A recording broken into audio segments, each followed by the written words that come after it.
That song spoke about love. And I think we're going to get to today that love ultimately is what's going to fill the void. Amen? Amen. So I just want to say greetings to Pastor Parr. Greetings to Pastor Green and all the other pastors who are with us today. All the evangelists, the deacons, and the other ministers. Greetings in the name of our Lord Jesus Christ. But I think even more importantly today is greetings to all of our visitors who are here with us today. Amen? Because that's why we're here today. That's our whole purpose of being here. It's for those visitors who are probably experiencing some of the things we've heard in the testimonies, visitors who are having challenges, visitors who may or may not have a void. So everything that we're doing today is for the visitors. Amen? The topic of my sermon today is filling the void. 3 simple questions that you must answer tonight. 3 simple questions that you must answer tonight. And as I put that together, the people who have, anyone can answer those questions, but ultimately who needs to really think about these questions are those visitors. So those who are perhaps visiting us for the first time, those who are perhaps haven't given your life to Christ, you need to think about these questions. You need to challenge yourself with these questions, because these questions are for you. So let's actually get into the sermon. The first question that we have, the first question that everyone must ask is, do you have a void?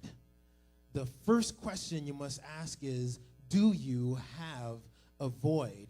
Because it seems like a pretty common sense kind of question. It seems like it's pretty obvious. It seems like it's pretty straightforward, but I don't believe that it actually is, because you can't really look on the outside and tell if someone has a void. You can't look on the outside and tell if someone's struggling with something. You can't look on the outside and tell if someone's frustrated. You can't tell if someone's by looking at the outside if they're ready just to give up on life. That is not something you can tell just by looking at the outside of a person. And actually, as we go around in our daily lives, there's probably a lot of people who have voids, but we don't even recognize, we don't even realize. Sometimes we still hold those people up and we put them on a pedestal because we think there's something worth copying in them. We think there's something that they've accomplished that we want to accomplish as well. But I'm going to challenge you, visitors. I'm going to challenge you, young people, that some of those people that we look up to, they in fact also have voids in their lives that they haven't addressed. So we need to be careful about who we're looking at. And one of the obvious ones that comes to mind is if we think of Michael Jackson, if we think of all the things he did in his life, and I don't have to make a list, I don't have to explain what they are, but I think it's very obvious that this was a person who was tormented, had a lot of things inside, didn't have an answer, had a void that could not be filled. But let me, this is a young people's night, so I want to pull something up that's maybe a little more relevant. I want to pull something up that's going to make more sense. Chris Brown and Rihanna. We know what happened to them. It was in the news. We saw it. But that is evidence of 2 people who had voids in their life. Hit-selling records didn't matter. All the money in the world didn't matter. They had voids in their lives that weren't being filled. Because Chris was drinking and driving, was being abusive. Those were elements, those were signs that he had voids in his life. Rihanna, why didn't she walk away earlier? She had a void in her life that she thought that perhaps Chris could fill. And there's another way that I know that all kinds of people have voids. There's another way that I know that all kind of people have things inside of them that haven't been addressed. And that's because I also had voids in my life. I had a lot of voids in my life. First of all, growing up, even though I grew up in the church, I did not believe in God.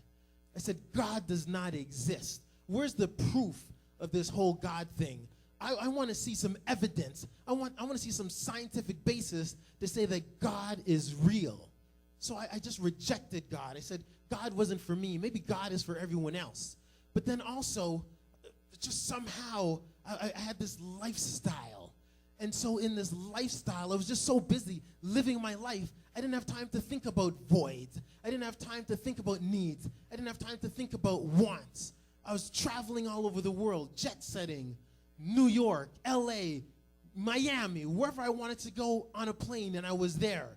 But internationally, globally, so going to Paris, going to Italy, just wherever I wanted to go. I was just all over the place doing all kinds of things. You know, people talk about partying. People talk about having fun. Not only did I have this mindset of I wanted to party, but I wanted to go to the best parties in the world.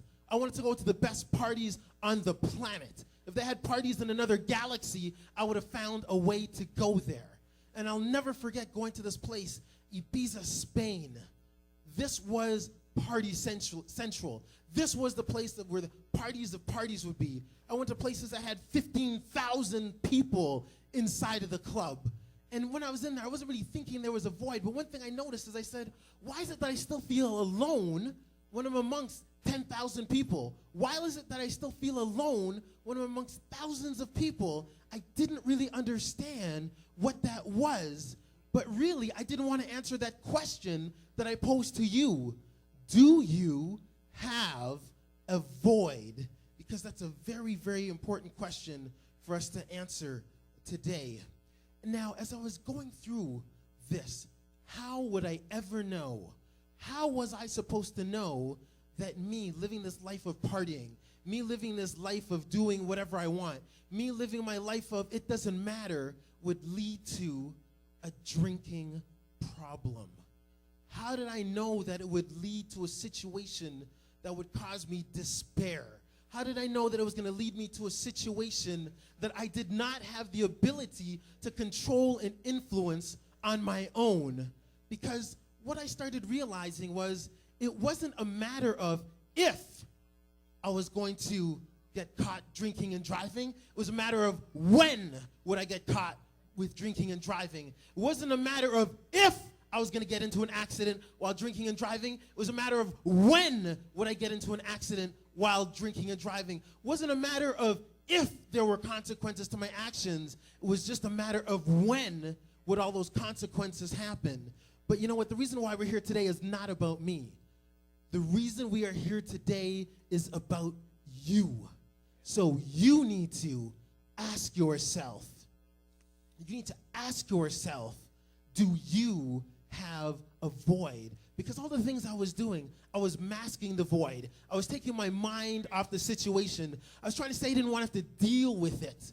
I didn't want to address it. But I want everyone in here today to think about it. Do you have a void? The second question that you need to ask yourself tonight, the second question that is very important while we're here is, do you want to fill your void? Is your void something that you want to address? Is your void something you want to fix? Because that also sounds like it's an easy question. It also sounds like it's intuitive, but it's not. Because a lot of people, they're happy with the way they are. At least they think they are. I don't need any change. I don't need to do anything differently. The way I'm proceeding is fine, but that is not actually the case.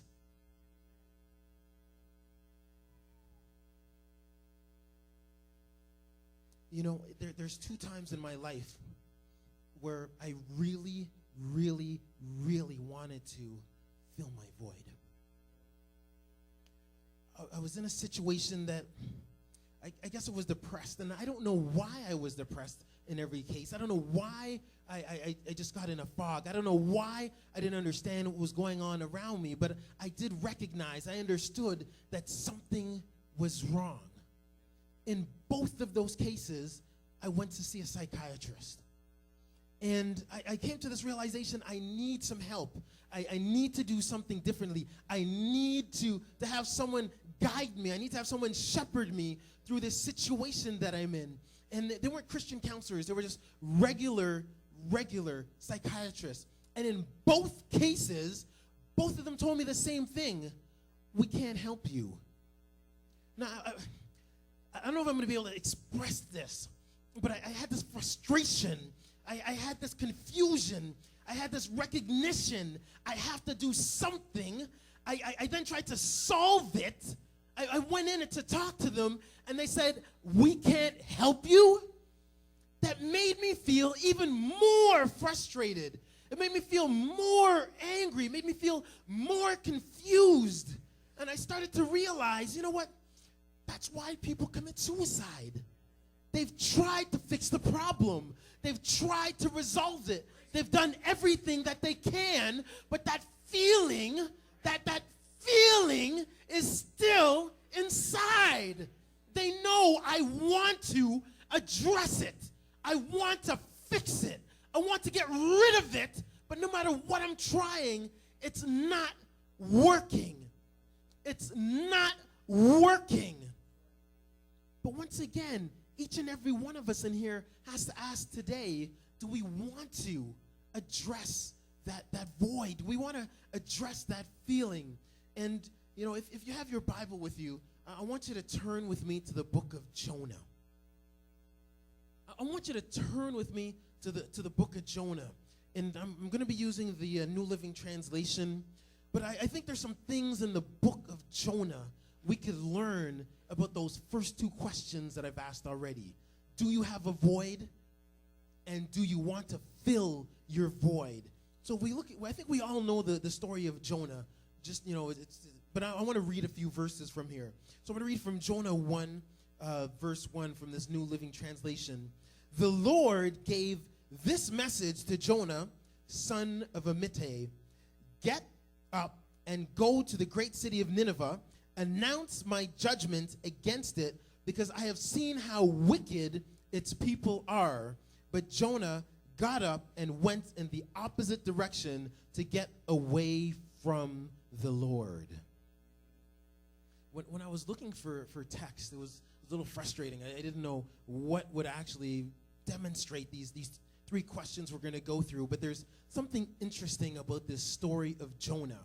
So Jonah he has a relationship with God already. He can communicate with God. He knows who God is in one way, shape, or form, because God is talking to him. And God says to him, you know what? You have to do something. There's an assignment that I have for you. There's a task that I have for you. There's something I need you to go, and what's something I need you to do? You need to go and give a warning to a group of people. And so what does Jonah do? Jonah goes in the opposite direction. And what I like about this, about verse 3, it's the but. But Jonah got up and went into the opposite direction to get away from the Lord. As I was looking at this verse, I realized something. This whole process of Jonah deciding that he was going to do something different, this whole process of Jonah saying, I'm going to go in the wrong direction, what he actually did was he created a void within him. He created something that was going to cause confusion. He created something that would cause some kind of confusion, some kind of misalignment. He was starting to go away from the will of God. So Jonah, because of his actions, because he wasn't listening, because he had some guidance, he actually started creating all of the problems that are going to happen later on in his life. And as I was thinking, I'm like, I think that's what I did as well. Because I grew up in the church. I knew the church. The church is something I could always go to, and I decided, you know what? That isn't for me. I'm going to go in another direction. I'm going to do another thing. So I actually created a void in my life. No wonder later on I couldn't get help. No wonder later on I was confused. No wonder later on I was frustrated. No wonder I couldn't get to the solution. I couldn't get to the problem. It's because I had created this void within my life. But let's look at the second question I asked. I said, do you want to get rid of your void? Do you want to resolve it? Do you want to address it? Jonah, when he made that decision, not only was he saying, I don't have a void, I don't have a need to be connected to God, I don't have a need to resolve the situation, he also said, I don't have a need to fix this. I can just walk away. I can do my own thing. It doesn't matter. There's no consequence. I can just do whatever it is I want to. But in fact, there definitely was a consequence to his actions. The third question that we have to ask is, are you willing to let go and let God?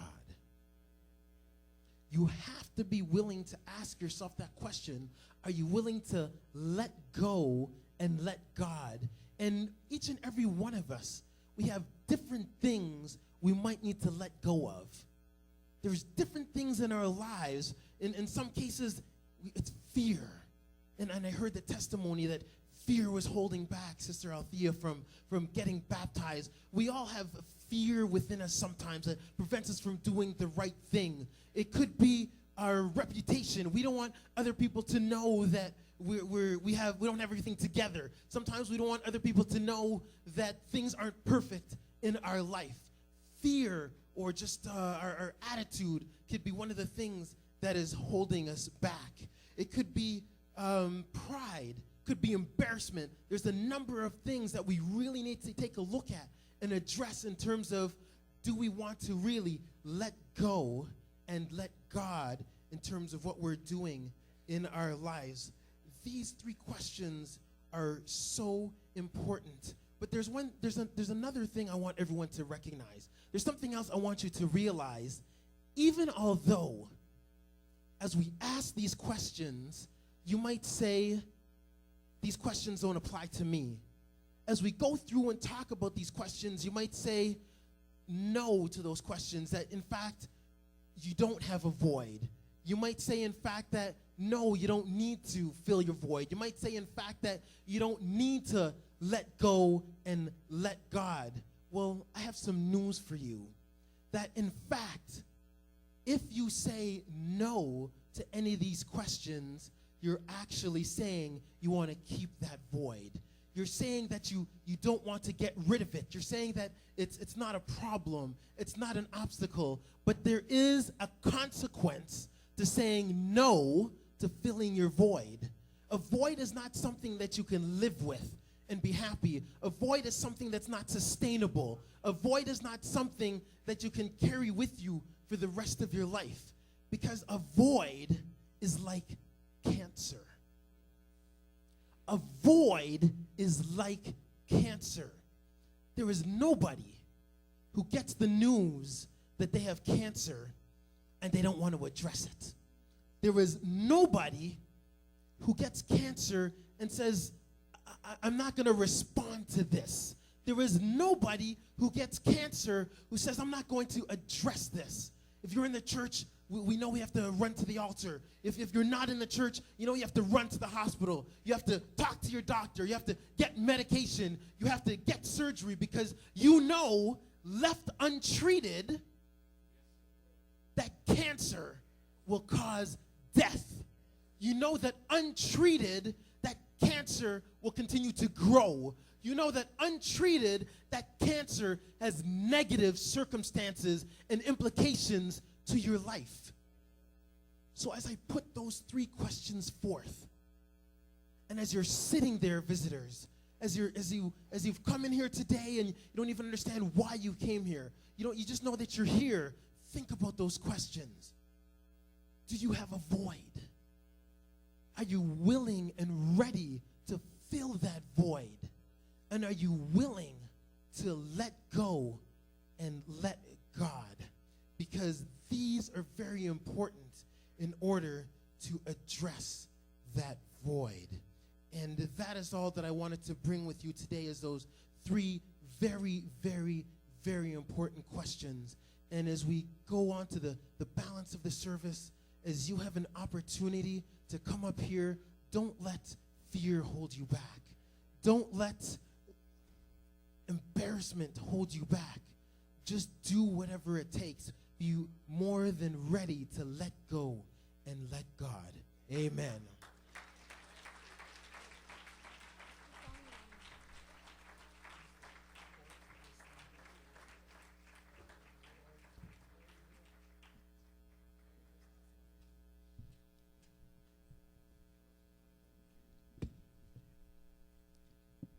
There is no person here tonight that did not listen keenly to those 3 questions. They are powerful, they are deep, and they are soul searching. As we go to this altar call, I reflect on Ivan's thoughts. And I think everybody here has heard the phrase coined, "The king has left the building." The king has left the building. Elvis Presley was 42 years old. One of the greatest artists the world had ever seen. Today I was reading a magazine and I saw a little writing about him. As Ivan spoke, I reflected on that writing, and it was interesting how God brought it to life. I wrote it down. He says, "I walked into a room filled with people and admirers, but even there, I was still lonely." Elvis Presley, the king, celebrated by the entire world. And even though he's died way in the 70s, even today, people dress like him. They want him to be alive. They say he's alive somewhere, but the king has left the building. A life of glamour and everything you could imagine. The best car, women, the best things that money could buy. But today the king has left the building. Of all that will be said about the void of mankind, be well assured that at the end of the day, you will leave the building. And what's most important, and the greatest void that is unfilled, is the void that you have between you and God. You must ask yourself tonight, am I prepared to stand before God and answer for a life unaccepting of Him? As we sing these songs, we're going to invite those who are not Christians. I think the word is clear. I think the choice is unmistakable tonight. And so as we sing, we're inviting you to come forward for us to pray with you. We have about 6 minutes. And so we're going to ask you to come forward and let us pray with you. And I'm asking the church, as we sing these songs, to sing with the understanding